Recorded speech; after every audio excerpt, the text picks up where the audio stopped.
Hello guys, चलिए हम अपना सीक्वेंस का जो टॉपिक है उसको आगे कंटिन्यू करते हैं। ठीक है, देखिए आज हम लोग एक डेफिनेशन देखते हैं बाउंडेड सीक्वेंस का। ठीक है, तो जो बाउंडेड सीक्वेंस का डेफिनेशन है ना, वो वही है जो कि एक बाउंडेड सेट का था।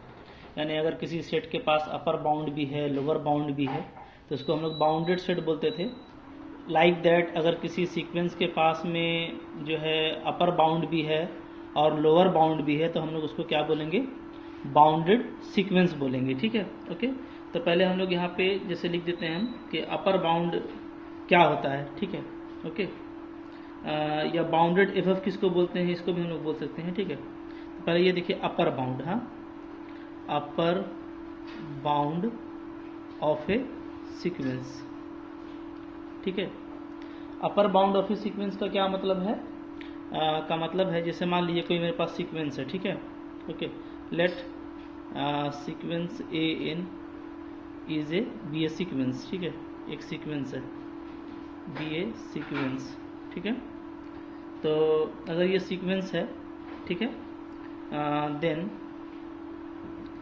M is said to be upper bound. M को क्या बोलेंगे हम लोग? अपर बाउंड बोलेंगे। ठीक है, ओके। ऑफ सीक्वेंस, सीक्वेंस का कब? इफ, जब मेरा ए एन से एम क्या होगा? ग्रेटर होगा या इक्वल होगा। ठीक है, फॉर ऑल एन, है ना, फॉर ऑल एन, जितना भी एन होता है नेचुरल नंबर में, सारे एन के लिए अगर इस तरह का रिलेशन पाया जाएगा तो ये अपर बाउंड कहलाएगा। ये ठीक वही डेफिनेशन है जो सेट में था। ठीक है, ओके। अच्छा, एंड तब हम लोग क्या बोलेंगे? And the sequence is, and the sequence is said to be, sequence को क्या बोलेंगे हम लोग कि ये अपर बाउंडेड है या बाउंडेड एबव है। ठीक है, okay. Set to be bounded above, bounded above. ठीक है, तो ये बाउंडेड एबव सेट हो गया। ठीक है, इसी तरीके से बाउंडेड बिलो हो जाएगा, है ना। तो बाउंडेड अगर बिलो होता है तो हम लोग उसमें क्या करेंगे? ए एन को greater than equal to M कर देंगे। हाँ, ये तो अपर बाउंड हो गया। ठीक है, इसके बाद हम लोग देखते हैं lower bound of a sequence. ठीक है, lower bound of a sequence. तो ये सबको आपको याद नहीं करना है, क्योंकि आप सेट में आप एक बार इसको देख चुके हैं। तो जो सेट का था ना वही है, बस सीक्वेंस में इसमें सेट की जगह पे सीक्वेंस लिख देना है। ठीक है, तो lower bound of a sequence. ठीक है, lower bound of a sequence क्या हो जाएगा आपका? तो स्टेटमेंट वही लिखिएगा, हम डायरेक्ट लिख देते हैं। ठीक है, क्या? If A N is greater than equal to small M for all N natural number. ठीक है, सेम चीज़ होगा। हाँ, तो वो तब ये लोअर बाउंड कहलाएगा, और जो सीक्वेंस है ए एन वो क्या कहलाएगा? वो कहलाएगा इज बाउंडेड बिलो। ठीक है, तो जो स्टेटमेंट बनाना है वो आप बना लीजिएगा। ठीक है, जैसे बाउंडेड एबव का बनाए थे उसी तरीके से। हाँ, क्लियर है? अच्छा, अब आता है आपका कि अगर किसी का कोई सीक्वेंस है जो बाउंडेड एबव भी है, बाउंडेड बिलो भी है, तो उसी को हम लोग क्या बोलते हैं? बाउंडेड सीक्वेंस बोलते हैं। ठीक है, बाउंडेड सीक्वेंस। तो बाउंडेड सीक्वेंस क्या होगा आपका? बाउंडेड सीक्वेंस होगा आपका, ठीक है, ऐसे लिखिएगा, let A N be a sequence. A N क्या है? मेरे पास एक सीक्वेंस है। ठीक है, then it is said to be bounded. ठीक है, इसको हम लोग बाउंडेड कहेंगे कब? इफ, ठीक है, if A N is bounded above, जब ये बाउंडेड एबव हो, ठीक है, as well as bounded below, और बाउंडेड बिलो भी हो। ठीक है, दोनों होना चाहिए, तब हम इसको बोलेंगे कि ये क्या है? ये आपका बाउंडेड सीक्वेंस है। ठीक है, अगर कोई एक प्रॉपर्टी नहीं होगा तो फिर नहीं कहेंगे। ठीक है, बाउंडेड बिलो, हाँ, सिंगल एल है। ठीक है, दैट इज, ठीक है, if capital M and small M is क्या? Upper and lower bounds, upper and lower bounds, ठीक है, respectively respectively of a sequence A n, ठीक है। देन तब क्या होगा, तो जाहिर सी बात है कि एम और कैपिटल एम के बीच में मेरा ए एन लाई करेगा, ठीक है, for all N belonging to natural number. Clear है, ठीक है। तो ये आपका बाउंडेड का जो है वो क्राइटेरिया है कि एवरी एलिमेंट ऑफ सीक्वेंस क्या हो, दो वैल्यू के बीच में लाई करता हो, ठीक है। क्लियर है, अच्छा। अब यहाँ पे देखिए एक इंपॉर्टेंट थ्योरम है, वो थ्योरम भी हम लोग देख लेते हैं। क्या है थ्योरम, ठीक है। देखिए थ्योरम है हमारे पास, क्या है, थ्योरम है, ठीक है, कि every convergent sequence is bounded. क्या है, every convergent sequence, convergent sequence is bounded, ठीक है। कोई भी अगर आप कन्वर्जेंट सीक्वेंस निकालेंगे ना तो वो बाउंडेड होगा। वेरी इंपॉर्टेंट रिजल्ट भी है ये, ठीक है, हर एग्जाम में बिल्कुल आ सकता है कि कोई भी कन्वर्जेंट सीक्वेंस आप देखेंगे तो वो क्या होगा, वो आपका बाउंडेड होगा, ठीक है। आइए हम लोग इसका प्रूफ कर लेते हैं। प्रूफ भी इसका इजी है, प्रूफ, ठीक है। देखिए ले लेते हैं हम लोग कि लेट सपोज करते हैं कि जो ए एन है is a convergent sequence. A N क्या है मेरा, एक कन्वर्जेंट सीक्वेंस है, ठीक है। तो इसके पास एक लिमिट होगा और लेट ले लेते हैं क्या, a n tends to a limit L, ठीक है, as n tending to infinity, यानी ए एन का इस सीक्वेंस का जो लिमिट है वो क्या है, एल है, ठीक है। देयरफॉर तो डेफिनेशन से क्या हो जाएगा, बाय डेफिनेशन ऑफ लिमिट, ठीक है। जो डेफिनेशन है लिमिट का उससे क्या हो जाएगा, उससे हो जाएगा आपका टू एप्सिलॉन ग्रेटर देन 0, ठीक है, we have an integer, positive integer होता है ये, m सच दैट क्या होगा, आपका जो ए एन है माइनस एल ये लेस देन एप्सिलॉन होगा for all n greater than equal to m। Clear है, ठीक है, ओके, ये चीज़ मिलेगा। अच्छा इसको देखिए और हम कैसे लिख सकते हैं, इसको ऐसे लिख सकते हैं ना, माइनस एप्सिलॉन से ए एन माइनस एल मेरा प्लस एप्सिलॉन तक लाई करेगा, ठीक है, ओके। अच्छा इधर देखिए अब,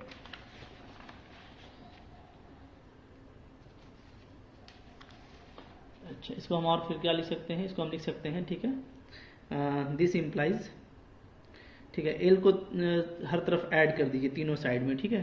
तो L minus epsilon less than a n less than L plus epsilon, ये आ जाएगा, ठीक है, okay, for all n greater than equal to M. Clear, अच्छा।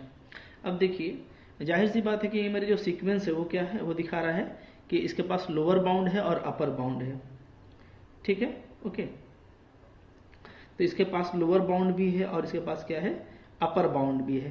तो डेफिनेटली क्या होगा, अगर लोअर बाउंड है सीक्वेंस के पास में तो इसका जो है वो एक ग्रेटेस्ट लोअर बाउंड होगा जैसे सेट में होता था, और अगर अपर बाउंड है इसके पास में तो इसका एक लीस्ट अपर बाउंड होगा, ठीक है, ओके।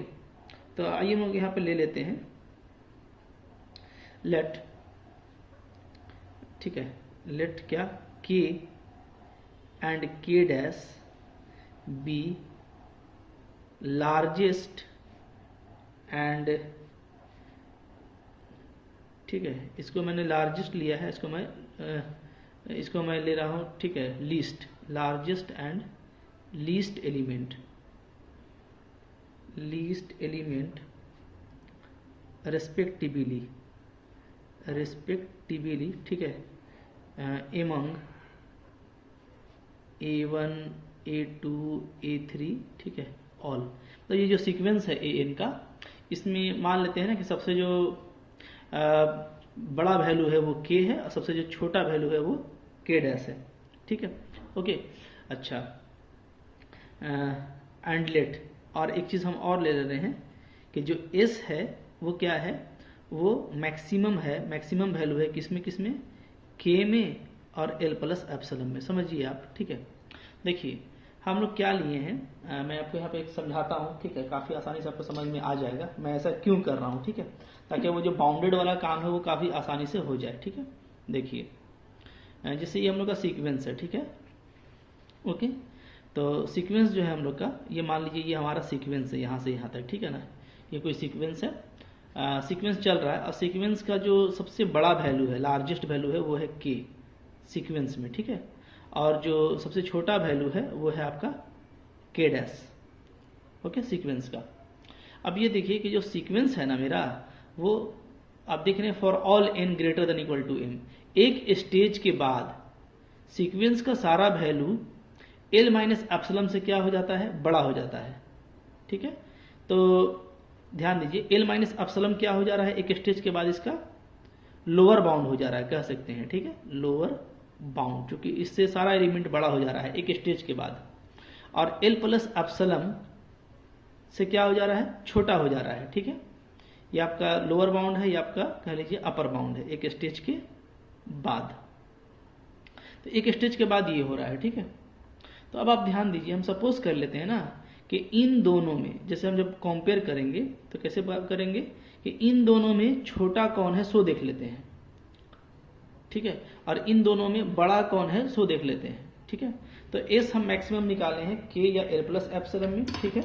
और इसी तरीके से हम ले लेते हैं एंड एस डैश जो है हम ले रहे हैं, ठीक है, मिनिमम दोनों में छोटा कौन है, के डैश में या एल माइनस एप्सिलॉन में, इन दोनों में छोटा कौन है सो ले लेते हैं, ठीक है, ओके।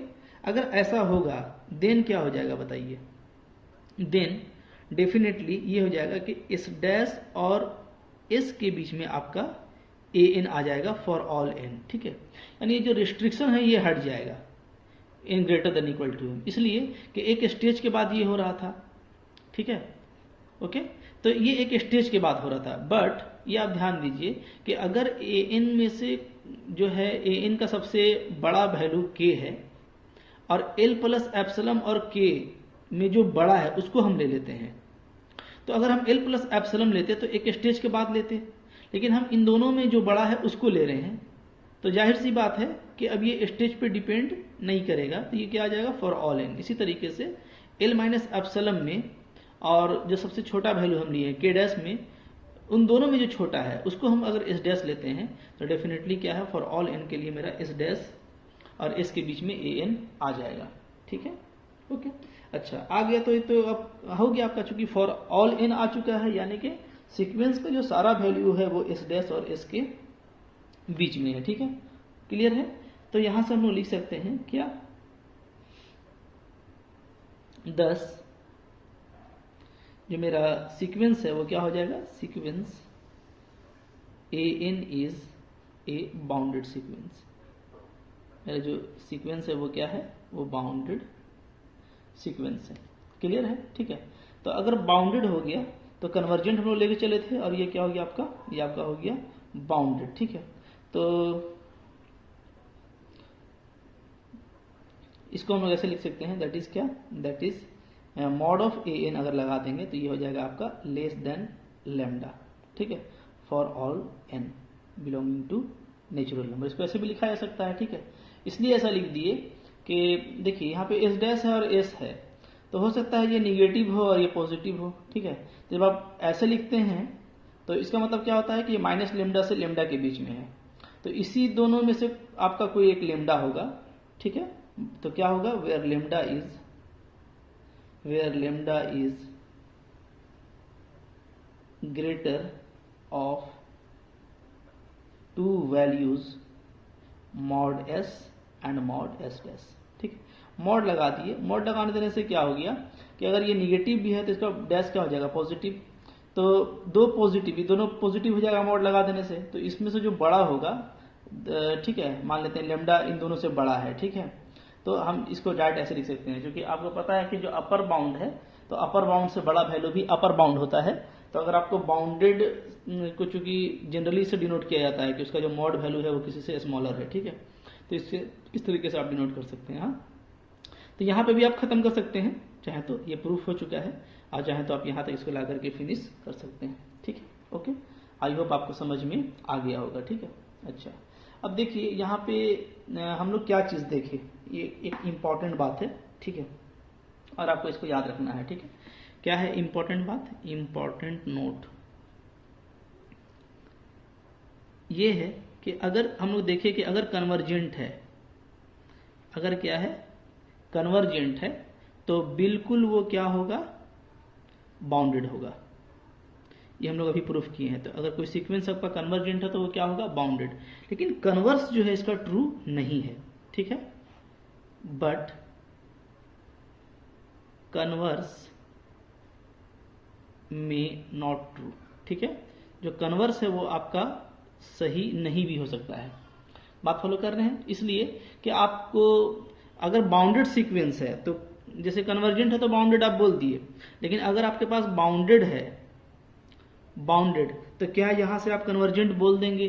तो नहीं, यहां से आप कन्वर्जेंट डायरेक्टली कन्फर्मली नहीं बोल सकते,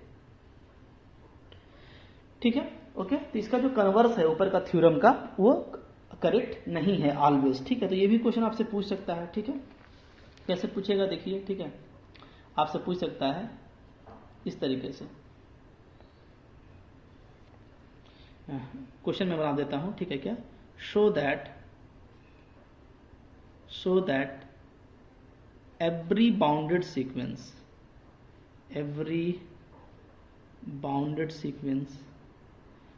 may not be convergent, ठीक है। अगर कोई बाउंडेड है तो हम उसको कन्फर्मली कन्वर्जेंट नहीं कर सकते, ठीक है। आइए इसको हम आपको दिखाते हैं एग्जाम्पल से, सॉल्यूशन कर रहे हैं, ठीक है। कंसिडर ए एग्जाम्पल, एक मैं आपको एग्जाम्पल ले रहा हूं, कंसिडर ए एग्जाम्पल, ठीक है, ऑफ ए सीक्वेंस। देखिए एक मैं सीक्वेंस ले रहा हूं, कैसा सीक्वेंस है देखिए, sequence A N such that A N जो है वो मेरा है -1 इंटू एन, ठीक है ये, ओके। देयरफॉर बताइए ए एन का वैल्यू क्या आएगा। ए एन देखिए अगर हम ऑड वैल्यू रखेंगे, जैसे -1 रखेंगे तो -1 आएगा, सॉरी 1 रखेंगे तो -1 आएगा, 3 में भी ये क्या आ जाएगा, -3, 5 में भी ये क्या आएगा, -5, ठीक है। तो अगर अच्छा यहाँ से n हटा देते हैं, ठीक है, ज़्यादा बेटर रहेगा, n हटाइए, सिर्फ -1 का पावर n ले लीजिए, हाँ।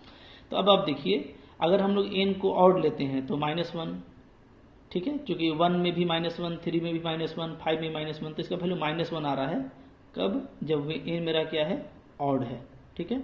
और इसका वैल्यू +1 आएगा कब, जब हम n को इवन लेंगे, ठीक है। ए एन क्या है, -1 का पावर n, हाँ। तो उसमें ए एन का सिर्फ 2 ही वैल्यू आएगा, -1 या तो 1 आएगा, ठीक है। आप n का वैल्यू रखते जाइए, 1 रखिएगा तो -1, 2 रखिएगा तो +1, 3 रखिएगा तो -1, 4 रखिएगा तो 1, तो -1 आएगा या तो 1 आएगा। तो इसका मतलब मेरा ए एन जो है क्या है, वो बाउंडेड है -1 और 1 के बीच में, ठीक है।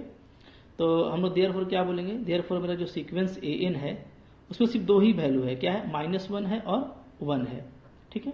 सिर्फ 2 ही वैल्यू है, इसके अलावा तो कोई वैल्यू नहीं आ रहा, ठीक है। तो ये जो सीक्वेंस ए एन था मेरा, इसमें सिर्फ 2 ही वैल्यू आया, तो हम लोग बोल सकते हैं दैट इज क्या, दैट इज मेरा सीक्वेंस बाउंडेड है, ए एन इज बाउंडेड, ठीक है।